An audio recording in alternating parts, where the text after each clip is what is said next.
You know, we have something called the battle of the billionaires. On one hand, we have Mark Zuckerberg, who says that artificial intelligence will create new jobs, new opportunities, new billionaires waiting to be minted. And then we have Elon Musk of SpaceX saying, not so fast. They pose an existential threat. So who's right, Zuckerberg or Musk? Well, my personal point of view is very simple. In the short term, Zuckerberg is right.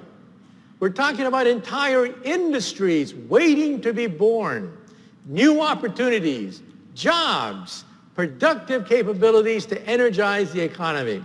But let's not be naive. On the long term, robots do potentially pose an existential risk. What is the tipping point? The tipping point between Zuckerberg and Musk is the question of self-awareness. You see, robots do not know they are robots. Robots are adding machines. We forget that. They're not thinking in the usual sense of the word. They're not self-aware. In fact, our most advanced robots today have the intelligence of a cockroach, a stupid cockroach, a lobotomized stupid cockroach. However, as time goes by, they're going to be as smart as a mouse, then as smart as a rat, then as smart as a rabbit, then as smart as a cat, then a dog, and then a monkey. At that point, by the end of the century, they could be dangerous. Because see, monkeys are self-aware. Monkeys know they are not human. Now, dogs are confused. You see, dogs think that we are a dog. Dogs think that we are the top dog, and they're the underdog. So their conception of self-awareness is a little bit fuzzy. But by the time robots become as smart as a monkey, then there's no question they know they are monkeys. At that point, I think we should put a chip in their brain to shut them off if they have murderous thoughts. So this is going to be, I think, in the end of the century. We have plenty of time to prepare for it. As the former director of MIT's Artificial Intelligence Laboratory once told me, the probability that a robot will walk out of somebody's garage with human intelligence is similar to the probability that a hurricane will create a Boeing 740 jet out of debris. In other words, it ain't going to happen anytime soon. However, I personally believe that the robotics industry will become bigger than the automobile industry of today. How do I know that? Because in the future, your automobile will become a robot. You'll talk to it. You'll argue with it. You'll have all sorts of conversations with your car. So the car will become part of the robotics industry. Not only that, but I think robotics are going to change the way we view medicine. You see, we have had 4 waves of innovation that have energized our society. The first wave was steam power. When we physicists worked out the laws of thermodynamics, that gave us the steam engine, which gave us the Industrial Revolution and machines. So that's when we physicists worked out thermodynamics, the laws of heat. Second, 80 years after that, we physicists worked out the laws of electricity and magnetism. And that gave us television, radio. It gave us the electric revolution of today. 80 years after that, we physicists invented the transistor.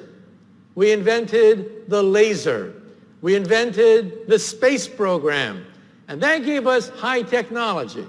So the first wave was steam power. The second wave was electricity. The third wave was high tech.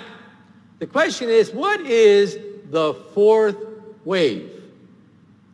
The fourth wave, I claim, is going to be artificial intelligence, biotech, and nanotech. So let us now talk about the digitization of the human body. Already in surgery can be done on the internet, and we're going to have artificial intelligence in the operating room so that doctors will be able to talk to Watson even as they perform surgery. And robots are going to be in the home. Also in Japan, they are creating robot nurses. In fact, the Japanese are the leaders in creating robot nurses. And why is that? Because the Japanese population is contracting right now. And because they're contracting, and because the population is aging, they need robots to take care of an aging population. So something similar will happen here as well. Also, we're going to put these robots inside our body. We're going to take a small aspirin pill. We can do this today. Put a chip in it with a magnet and a camera. You swallow it, and we can track the motion of this capsule as it goes into your stomach and into your intestines, sending gorgeous pictures of your insides.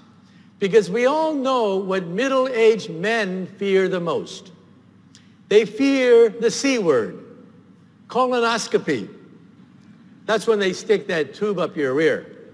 But this gives new meaning for the expression, Intel inside. Yes, Intel will always be inside. So we are going to digitize the human body. This is going to be the next big breakthrough in computer technology. And we're going to solve problems like the aging process. Let's say we take the genome of millions of old people. Then we take the genome of millions of young people. And then we have artificial intelligence to analyze the difference between the genes of old people and the genes of young people. Bingo! That's how we find the genes where aging takes place.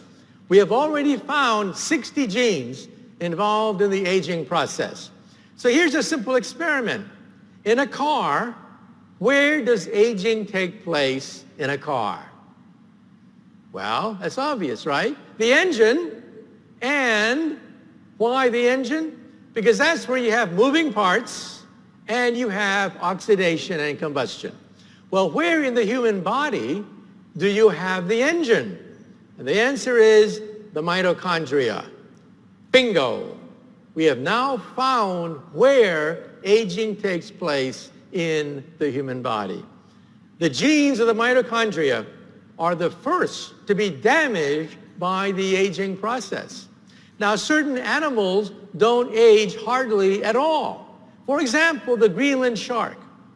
The Greenland shark lives to be over 400 years of age. How do we know that? You take the eyeball of the Greenland shark and you realize that it adds a layer every year, like a tree ring. By counting the rings on the eye of the Greenland shark, you know that it lives to be more than 400 years of age. So the point here is, one day when we digitize the human body, then we'll also have the option of perhaps solving the aging process itself. Some scientists speculate that our grandkids, when they reach the age of 30, they may simply stop aging. And they may live for many decades at the age of 30 because they like being 30 years of age. So artificial intelligence may be the key to the fountain of youth. And as our organs begin to get old and worn out, we will grow new organs. This is an ear. It is made out of plastic. We seed it from cells from your own ear. They grow into the plastic. The plastic eventually dissolves, leaving a perfect ear. We can now grow ears, skin, bone, cartilage, heart valves, We can now grow windpipes. We can now grow body parts. The next major organ to be grown is the liver. So for all you alcoholics in the audience, take heart. Yes, we will eventually solve the ability to create organs of the body like the liver. And when we replace them, we'll be able to rejuvenate parts of the body. And once again, because of artificial intelligence, because of computer technology, we may be able to solve the problem of the aging process. In fact, there are two kinds of aging. One is digital immortality is a possibility, and the other one is genetic immortality. We talked about genetic immortality. Artificial intelligence may analyze the data from millions of people and isolate the genes which control the aging process. But we can also digitize people as well. If you digitize somebody, you digitize everything known about that person, and you put it on a disk. In the future, when you go to the library, instead of taking out a book on Winston Churchill, you will talk to Winston Churchill, because everything known about him has been digitized. His videos, his speeches, everything digitized, and you'll talk to him. You'll talk to a holographic image. I wouldn't mind talking to Einstein. I would love an opportunity to have a conversation with Einstein. One day, you may be digitized so that your great-great-great-great-grandkids may go to the library and have a conversation with you. Just think about that. Now, digital immortality, is that really you? Well, to paraphrase Bill Clinton, it all depends on how you define you. If you are a biological entity, then no, you're talking to a tape recorder that can mimic everything known about you. But if you represents the sum total of your memories, your sensations, your history, your video, your Instagrams, your credit card transactions, if that is you, then in some sense, you can live forever in digitized form. In fact, I personally believe that one day, by the end of the century, when we can digitize people, we will put that information on a laser beam and send it into outer space. 1 second, you're on the moon. All your information, your soul, everything known about you, 1 second, you're on the moon. 15 minutes, you're on Mars. 4 years, you're in Alpha Centauri. Think about that. Conquering the galaxy at the speed of light on a laser beam by shooting consciousness into outer space, perhaps by the end of this century. In fact, let me stick my neck out. I think that this already exists. I think that if there are aliens in outer space, they already have created a laser port, a laser superhighway with millions, billions of souls laser porting themselves across the galaxy, and we humans are too primitive to even know it.